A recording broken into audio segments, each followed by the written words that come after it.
Welcome to Black Hat Windows 2K Security, held February 14th through the 15th, 2001 in Las Vegas, Nevada. The following videotape was recorded live at the conference and produced by the Sound of Knowledge Incorporated.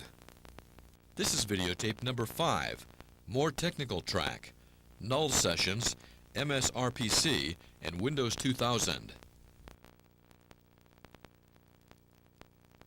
Slides, by the way, at the end of this, which you don't have in your handouts. Sorry about that. The full presentation will be available on our Razor website in a day or two. As I said, I work a member of the Razor team at BlindView. Work on the Hacker Shield vulnerability scanner. I spent quite a bit of time looking at NT and Windows 2000, and I've also written a few utilities that people like to use to audit their NT machines and Win 2000 machines.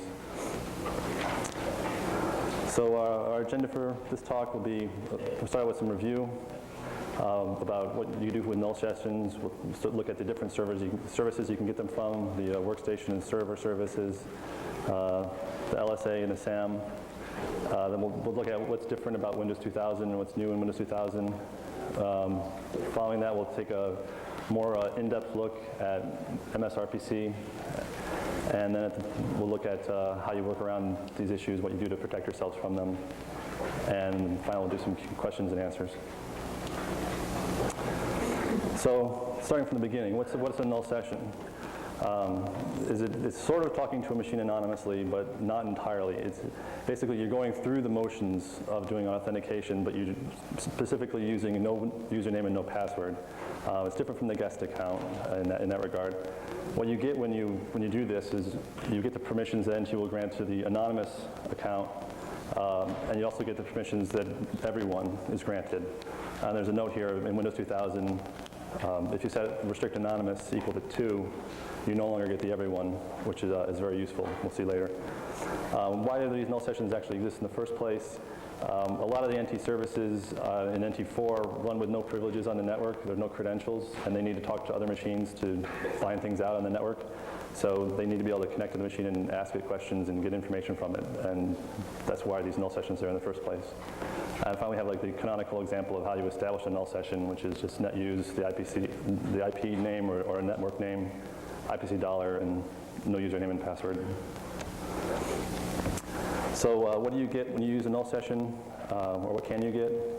First thing is the browser lists on NT4. Is basically all the information about the domain, everything the machines have announced about themselves. There's a utility called NetViewX, which is pretty useful for getting this stuff. There's the workstation service, which is when you're connecting to a machine on the network to get a share from it. The workstation service is what does that for you. So remotely you can find out what transports the workstation service is using, like if it's using just IP, if it's using NetBIOS over TCP/IP. If you happen to have IPX or something like that, you would see that there as well. The server service, you can get the same thing about transports. You can also find out basically how many connections the server is currently serving to other clients. You can also get a list of the shares.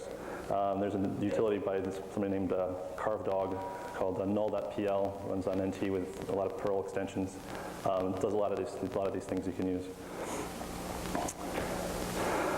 So more things that you can get is by talking to the SAM, the password policy, which is also known as the user modals for the name of the API that returns it.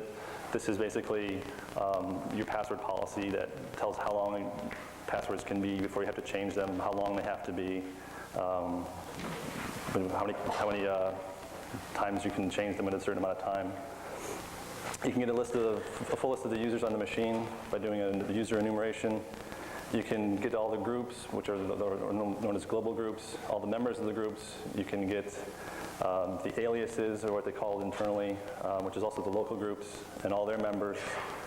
And you can also get user info for each user, which is basically more or less everything that they know about the user except for the password. So that includes the last time they changed the password, the number of times they've logged on, whether the account's disabled, which workstations they're allowed to log in from. And most of this stuff here can be shut down by setting restrict anonymous equal to 1. It'll stop the password policy. It'll stop the server and workstation stuff we talked about just a second ago. You won't be able to enumerate the users, the groups, or the aliases, or their members. But what you'll still be able to do is get all the user information if you happen to know what user you want the information on. This hasn't been particularly well known because most of the tools that will try to do this for you, like dump ACL, well, before they try and get the user information, they try and enumerate all the users first. And since that fails with restriction anonymous equal to 1, they don't then go on to get the information. But if you just try and say, I want the information for this particular user, you still get it back with restriction anonymous equal to 1.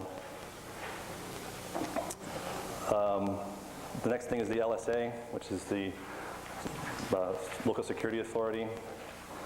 This has basically the information about the policy on the machine, what domain it's a member of, what role it has, if it's a primary domain controller or a backup domain controller. If it happens to be a domain controller, you can get all the trust information about it. You also get SID to name mappings, which is there's a couple of utilities called SID to user and user to SID. So if you happen to know a particular machine, you want to say what the administrator account is. It's known that the administrator always has the exact same user ID or RID as it's called. So you just look it up and say, well, they changed their administrator password or the administrator name to foo or whatever. That's more useful when you combine it with walking the SIDs, which is basically something that people decided to do after restrict anonymous equal to 1 was applied. You could no longer talk to the box and just say, let me have all the users.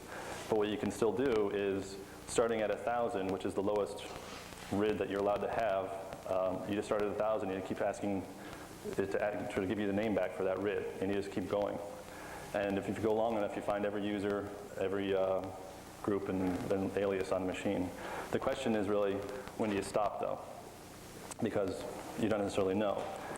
It used to be that prior to, I think, about Service Pack 5 on NT4, it would actually be very helpful and tell you, if you asked for an account that was deleted, it would tell you, well, this account's deleted. So you could just keep going until you got an error, and then you knew you'd gotten everything.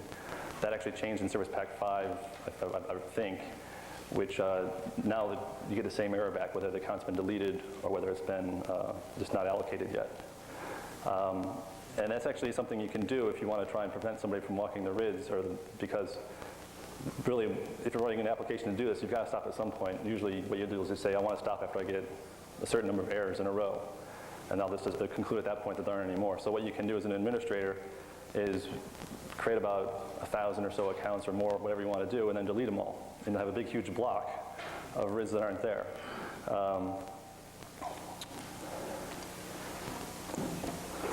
So how is Win2K different than this? Well, Windows 2000 Professional and non-domain controller servers are pretty much the same as NT4.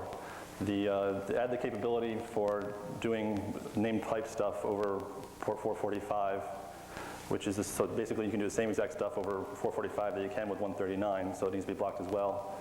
The other new thing in Windows 2000, which is the most useful thing probably, is the restrict anonymous setting equal to 2. What that does, as we said before, is that you no longer get the permissions that are granted to everyone. All you get is what happens to be granted to anonymous logon, which is usually nothing. If you went out of your way to give it something, then you would have some, but it's not there by default.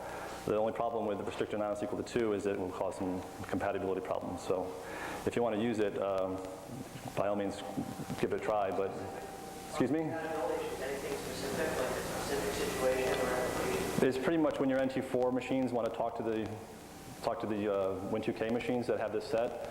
If you have a Win2K file server, for example, if an NT4 machine wants to try and enumerate the users for putting in a little dialog box for the access control list to say I want to give these permissions to this user, that kind of thing will not work anymore. There's also problems with RAS servers on NT4. They need to be able to talk to Win2K and get these things without credentials. So the next thing is domain controllers and Active Directory. And this is where things kind of get complicated.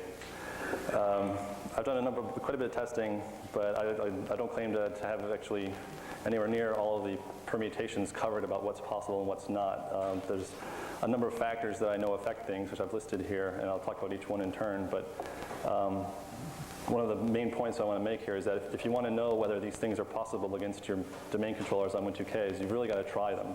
You can't look at your domain controller configuration anymore and just say, well, I've got this restrict anonymous set to 1, or I got the, I don't have everyone in this pre-Windows 2000 compatible access group, because there's a lot of different factors that can make things work differently than you think, and you really need to try it basically with utilities. So the different things that I've seen that affect things are, there's a pre-Windows 2000 compatible access group. When you promote a server to a domain controller, and it'll ask you this question about, do you want to have pre-Windows 2000 compatible access on your machine? And what if you do say yes, then what will happen is that everyone group will end up in there. And you'll end up with more or less what you have with NT4. Another thing is restrict anonymous naturally. Trust relationships that you add can make a difference. And naturally ACLs on Active Directory objects, which is probably the most useful thing. You can change all of the defaults more or less on Active Directory. And the last thing I have here is presence of multiple domain controllers. Can change things a little bit, make it harder for an attacker. So the pre-Windows 2000 compatible access, if you leave it with everyone in there, it works pretty much the same as with NT4. If you take it out, what no longer works with a null session is that you can't do any of the SAM calls. You can't get information about any users. You can't enumerate them. The LSA, however, is still open, so you can still walk the RIDs. After you do that, though, you cannot, at that point, ask for information about each user. It'll fail at that point. And changing this seems to require a reboot, which is a little bit odd, because normally changing access permissions on objects should take effect the next time somebody authenticates, but it doesn't seem to happen. What seems to happen is that the server is like caching the fact that everyone used to be in that group, and it doesn't change it until you reboot. Setting restrict anonymous equal to 1, it works the same way as with NT4. Again, the LSA calls are still open, so you can still enumerate all the users by walking them all. And naturally, that one also requires rebooting. Setting restrict anonymous equal to 2 shuts down pretty much everything. I haven't seen a lot that you can do, pretty much nothing, with a restrict anonymous equal to 2. Naturally, because you no longer have the permissions that are granted to the everyone group. As I said before, there's backward compatibility problems, and also requires a reboot. And the next thing I have here is a little bit fuzzy, because I tend to do a lot of weird things on my domains that I test against. So what I've seen is that sometimes it appears that trust relationships, especially adding a trust relationship that allows an NT4 domain to trust you, seems to make restrict anonymous setting equal to 1 not work particularly well. If you do that, it seems that even with restrict anonymous equal to 1, you can still do all the enumeration of the groups and members and so forth. The next thing I have here is the multiple domain controllers. And what this changes, or what this makes harder, is when you want to walk the RIDs. Because what happens is there'll be gaps, as we talked about before, that make it hard to walk them. When you have multiple domain controllers, because of the new multi-master model, each domain controller has a set of RIDs that it can create accounts from. And so you'll end up with these gaps without doing anything in your RID space. And if you're trying to walk them all, you don't really know any idea when to stop. But typically, I've seen that if you try and go for at least 100 consecutive errors and then keep going, that you usually get everything. But if you have multiple domain controllers, that doesn't seem to work anymore. There can be really, really large gaps. I've heard that there can be a gap of like 1 million between there. So there's one last wrinkle about domain controllers on Win 2000 and Active Directory, but to understand it, and we need to take a little bit more look at Microsoft RPC or MSRPC. It's also known as DCE RPC, which is where Microsoft got it from. It's basically they adopted the DCE RPC model, which I think was originally done by Apollo. This is what does the actual work of doing the calls. A lot of times you'll hear about the null session, the net bias enumerations, and they really don't have a whole lot to do with net bias. Net bias just happens to be the way everybody realizes they worked. And if we look at the next slide here, this is what happens if you run like netmon and you do these calls. This is what you'll see. This is sort of the slides that you don't have. I'm sorry, you probably realized that. On port 139, what happens is you'll have the IP, above that you'll have the TCP layer, above that you have the net bias layer, the NBT, above that you'll have SMB layer, and then finally you have the MSRPC, and then above that you have the particular RPC interface that you're talking to, and that RPC interface can be the LSA, the SAM, the workstation. There's actually hundreds of them. I have no idea how many. Microsoft likes to create these a lot, and just about all of them are undocumented.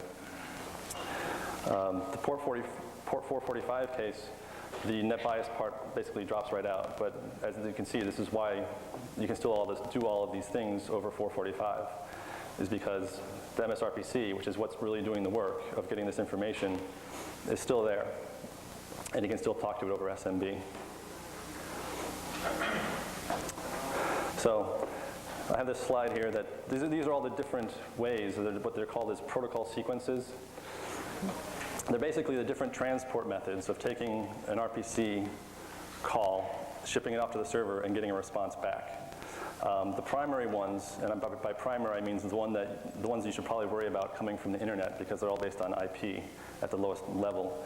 The primary ones are the named pipes, which is the SMB. Those are the two previous slides we looked at. Everything goes over SMB eventually, and then to MSRPC. You can also do RPC calls over just plain old TCP. That goes from IP to TCP, and then you get to MSRPC. The same with UDP. And that's just different. You just change TCP to UDP, and that works the same way. The next one is net bias over TCP IP. This is the previous two slides, but with the SMB part dropped out instead of the NBT. It's not used that commonly, but you've probably seen it and not realized it, which I'll explain later. And the last one I have here is the NCACN HTTP, which is doing it over port 80. It's not quite doing it over HTTP. I'll mention that in a second on the next slide. And then there are plenty of other ones that don't use IP. But if you're running, say, a multi-protocol environment on your network, you can have IPX that ends up doing RPC. You can have AppleTalk. There's basically a protocol sequence that supports pretty much every networking layer that Microsoft supports in their operating system. So this NCACN HTTP, which is somewhat also known as COM Internet Services. What this is RPC done over port 80, and it's proxied by IIS. The good points here are it's not installed by default, and even when you install, you have to explicitly enable it. The purpose of this basically is to let DCOM work through firewalls, and it happens to also let normal RPC work as well. There are other issues with getting DCOM to work through firewalls, but getting past the filtering part of it is what this allows you to do. So if you're normally listening to on a port that your firewall is blocking, you can use COM Internet Services to connect to port 80, which may well be open for IIS, and talk to that server anyway. It's quite similar to SOAP in concept. The difference is that you don't have any XML in this, as you do in SOAP, and you don't need to rewrite your RPC servers. You can just use your normal RPC servers. So a good example of something that uses all of those protocol sequences we just looked at is the Endpoint Mapper. Now, this is pretty much analogous to the port mapper on Unix that listens on 111. The Endpoint Mapper on NT in Windows 2000 listens on the following things here. TCP ports 135 and UDP port 135. This is why everybody says you need to block 135 to 139 to block the net bias stuff. 135 is really just plain old RPC. It's not net bias particularly. The NBT part here is listens on 135.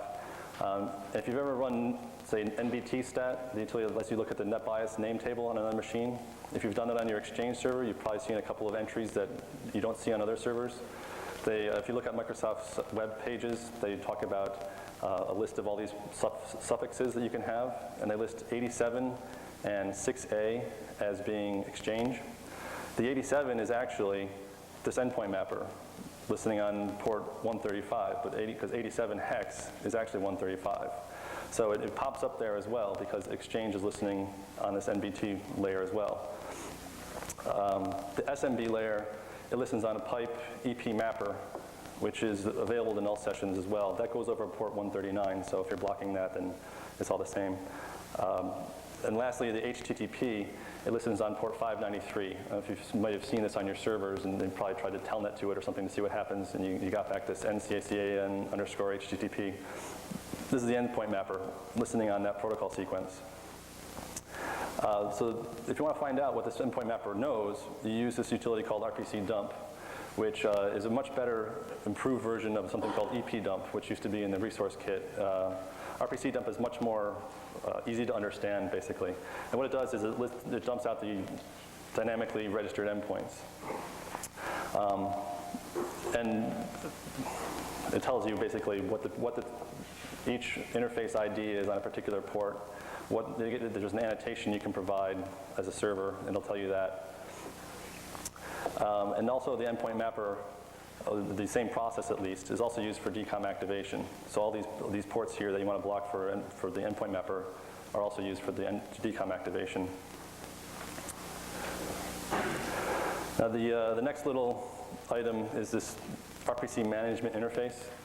This is a interface that is implemented by the RPC runtime. So all servers that on Microsoft products will support this, all RPC servers at least. It provides basically general information about the RPC server, things like how many times it's been called, who it's running as, which principal that is. Because in the Kerberos universe, in order to connect to somebody, you have to know their name so that you can get a ticket for them. So the way you do that with an RPC server is you connect to this interface, you ask it, who are you running as? It will tell you. You can go get a Kerberos ticket and then connect to that authenticated. The last thing I have here that it talks to is this RPC management Inc. IFIDs, which is short for Inquire Interface Identifiers. And what that does is it asks the server, I want to know everything as far as RPC interfaces that you support, and you get a list of them all back. There's a tool that I have that's called IFIDs, which does this.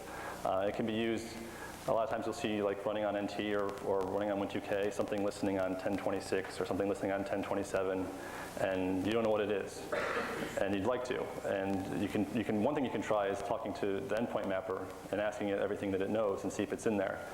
It may not be, because RPC servers don't actually have to register themselves with the endpoint mapper. But what you can do as a user or as remotely without talking to the endpoint mapper is just connect to the server itself and send it this request.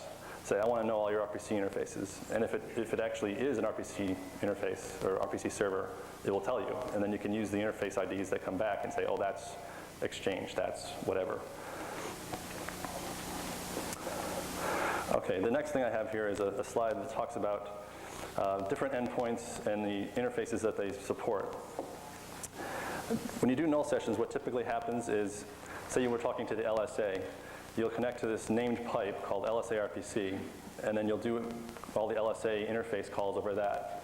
And if you want to talk to the SAM, you connect to a named pipe called SAM-R, and you do all your interfaces across that talk to the SAM. And also the net logon talks to the interface for the net logon interface. But this is what's typically done, but the actual RPC runtime allows more than this. The runtime will allow basically each one of these endpoints to talk to any of the interfaces. So you end up something more like this is what's possible. I'm not sure if the blue shows up particularly well, but each endpoint can talk to any of the interfaces. And the same thing is pretty much true of protocol sequences. That is, if you're listening on multiple protocol sequences, a particular server, you can talk to any of the interfaces that are supported. So the question really is probably that you're wondering, what does this all have to do with null sessions? The answer is that the LSASS on Windows 2000 domain controllers contains some additional RPC servers, which are used for domain Active Directory replication between servers. And it will listen on TCP, plain TCP, it listens on plain UDP, and it also listens on HTTP, which is the common interfaces. So because of what we just talked about before, that any endpoint can talk to any of the interfaces, and the server is actually listening on other interfaces, you can enumerate the users, the SAMs, all these normal null session things that talk to the SAM and the LSA, now work over just general TCP and UDP, not just 139 and 445. And if you happen to have Common Internet Services installed on your domain controller, you can do the normal give me all your users and things over port 80. So how do you solve these problems, basically? First thing, of course, is to firewall everything off. I prefer to use the default deny. If you for some reason can't, the list of things you really have to block are the Endpoint Mapper, which is on 135, as we talked about, and also 593. You need to block access to the SMB file sharing, which is ports 139 and 445, and also the UDP on 137 and 138. You need to block TCP and UDP to what's known as the RPC range. And when an RPC server wants a dynamic endpoint, there's a particular range that it gets it in. Usually, if you don't do anything, it starts at about 1025 and will go up from there. There's a way to configure these things with this registry key here, HKey local machine software Microsoft RPC, that says I want my dynamic endpoints to be in this port range. And then you can say, put everything in there. So if you want to, then you can block that particular stuff to connections from outside. What's the default range? The default range starts at 1025, I believe, maybe 1024, and basically goes up from there. And when you're blocking this, especially for the UDP case, be careful with DNS, of course, because your domain controllers, the Active Directory domain controllers, are also usually DNS servers. And so if you're not very careful with this, somebody on the internet may be able to send stuff that looks like DNS, but it's really doing RPC. The simplest way to get around that is to use a split DNS servers, which means you have one DNS server that talks to the internet and only knows about your internet things, and then another that has all your internal things. And last thing I have on here goes right along with firewalling, which is don't install Common Internet Services. Because basically, the whole point of Common Internet Services, as far as I can tell, is to bypass your firewall. So just don't install it. Configuration-wise, how you solve the null session problems. One thing you can do on NT4 at least is unbinding net bias from TCP/IP, so that you can no longer talk to the server over port 139. Another thing that works on workstations more than servers is disabling the server service. Naturally, you can't really do this on your servers because they won't be able to do very much, but on your workstations, especially your more security-sensitive workstations like your administrator workstations, unless they're acting as file servers for some reason, you can just disable the server service entirely on them, and most of these problems will go away. The one problem with that is remote administration then becomes some of a problem. Lastly, setting restrict anonymous equal to 1 or 2, of course, is always good. Restrict anonymous to 1 on servers and restrict anonymous to 2 on workstations is probably the best approach to take until you're all Windows 2000, and then you can try and go for restrict anonymous equal to 2. The last thing is the pre-Windows 2000 compatible access. Of course, remove everyone when you can. From what I understand, the reason that it's there is mainly for our NT4 RAS servers to be able to get information. Excuse me? SQL servers? SQL servers as well. Okay. So the sooner you upgrade those to Windows 2000, the sooner you can take out the everyone group.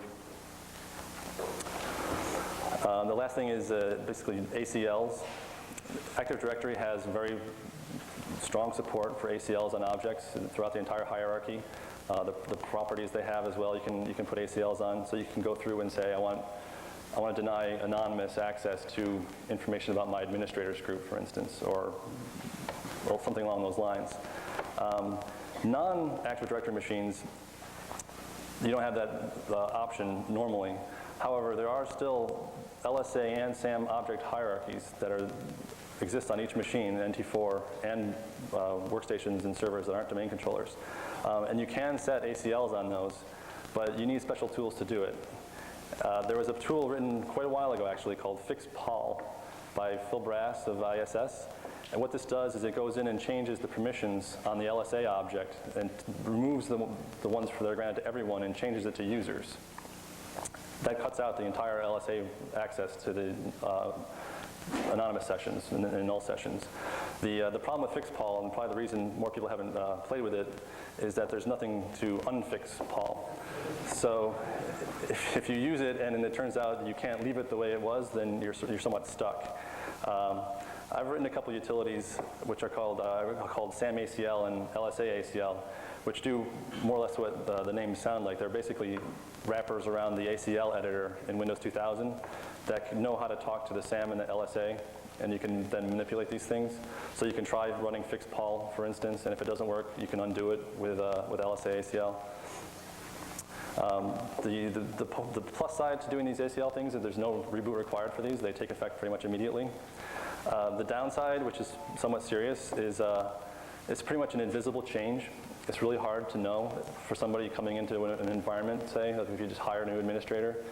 It's very hard to know that changes like this have been done because they're completely invisible. And they're also, I should add, somewhat dangerous. You can pretty much ruin your server. There was a utility that from Microsoft, which they never released officially. It's actually available on ntbugtrack.com called Create ALS. There was this issue a while ago that domain users can create local groups on the domain controller, and somebody wrote an exploit that would just create them forever until the domain controller crashed. And there was this utility that would change that permissions, basically would take them away. The problem was that if you used it and you had restricted anonymous set equal to 1, your LSASS process would go up to like 100% CPU utilization, because what you can actually do with that is you can deny access to the LSA to the operating system itself, which, as you might imagine, is not what you want to do. So if you're going to use the SAM ACL or the LSA ACL to deny access to things, I would suggest just using it for anonymous, just to deny anonymous, and nothing else as far as deny ACLs go. I've been playing with that myself for a bit, and I haven't seen any undoable changes, at least. Let's see. So the summary I have is basically the defaults favor the attackers. There's lots of information available, especially on Windows 2000 domain controllers. To know what's available, you really need to assess, get the utilities yourself and run them and see what you can get. Don't rely on just checking, well, I have restrict anonymous equal to 1, or I have everyone out of that one particular group. Just if you want to make sure what's available, you have to try it yourself and see. Firewall things off naturally. Set restrict anonymous to 1 or 2 if possible, and tighten your ACLs. And that's pretty much what I have.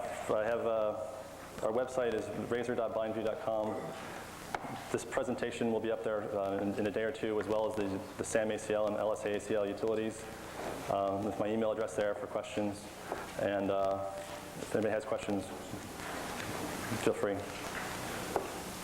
Yeah. You said earlier, something that I use quite often is turning off the server service for a critical system. You said it may not stop everything. What is it that you can possibly think of it other than DDoS, other than a denial of service? Stopping the server service? Yeah. That does pretty much stop everything. Pretty much, as far as I've seen. Yeah. Pretty much. I'm more certain than that, so I'm just wondering if you can think of something. Yeah, that's typically the way I talk. So I never assume that things I don't know about don't exist. So as far as I know, it does, right? But Never secure. All right. Now, you said removing the NetBIOS service would keep that enumeration. Is that what you can still connect to the IPC resource with NetBIOS removed, though, correct? Are you talking about unbinding NetBIOS from TCP/IP? No, removing the NetBIOS service. What were you talking about when you said remove countermeasures? I was talking about unbinding NetBIOS from TCP/IP. The Winds client? Yes. Okay. Right. Not removing the NetBIOS service? No. And you can't, is that correct? You can still connect to the IPC resource with the NetBIOS service removed completely? I don't think I've ever removed the NetBIOS service completely. Is in the back? Are you aware of any tools that are already written to do the... I'm sorry, I didn't quite get it. Are you aware of any tools that are already written to do enumeration over HTTP? The question, if you didn't hear, was, am I aware of currently existing utilities to do this enumeration over HTTP? Yes, I know about, it's basically the one that I've written to do it, which isn't available currently. We may make it available on the website, but it's not available currently. Do you have any countermeasures to that? Basically, don't install common internet services is the bottom line for that. As I said, the whole point of that seems to be to bypass your firewall. It's kind of very interesting from a technical point of view. I mean, the guy who thought it up, technically, it's like, all right, cool, but it doesn't belong in the product as far as security-wise. I don't think. Yep. So do you consider RPC to be essentially insecure no matter how much you restrict it? What if you think, is there, I guess I'm still a little unsure of, if port 135 is open and you really restrict the other ports that can use, but what is the impact there? Is the question, if the only thing you can talk to is port 135, how bad is it, basically? Right, and you restrict that range, addressing settings and assign for, I guess it's other side, when it does the dynamic. The dynamic endpoints. Right. If all you can talk to is port 135 and nothing else, you won't be able to talk to these normal, or the null session stuff. But what 135 is also used for, as I mentioned, is the DCOM activation. So if you actually talk to 135 and you send it that request I mentioned about tell me every interface you support, they're actually a lot more than just the endpoint mapper. There's IOXID resolver or something like that. None of these are very well documented, so I wouldn't assume that there aren't problems with these. At the high level, what it is meant to allow actually is that people you don't know about, can connect to 135 and say, I would like this DCOM server to be started, please.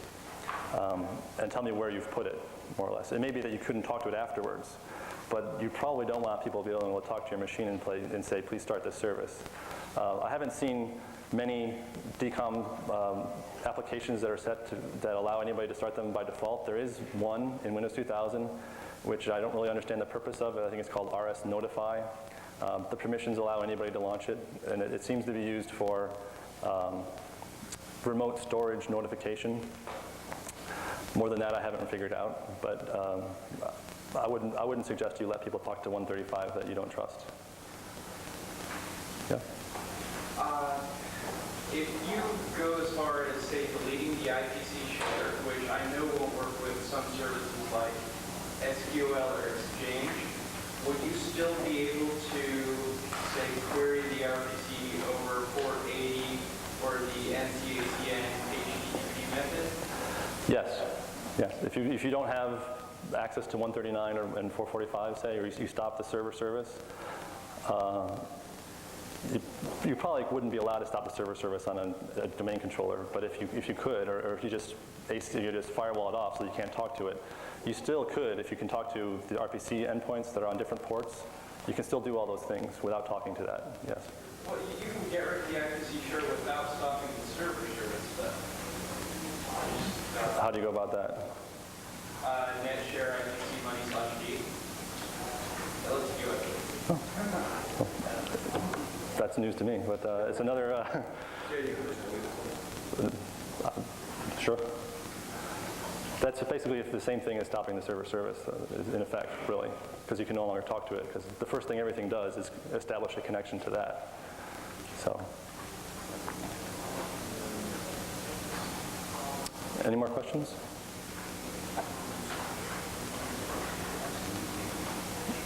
Okay, thank you.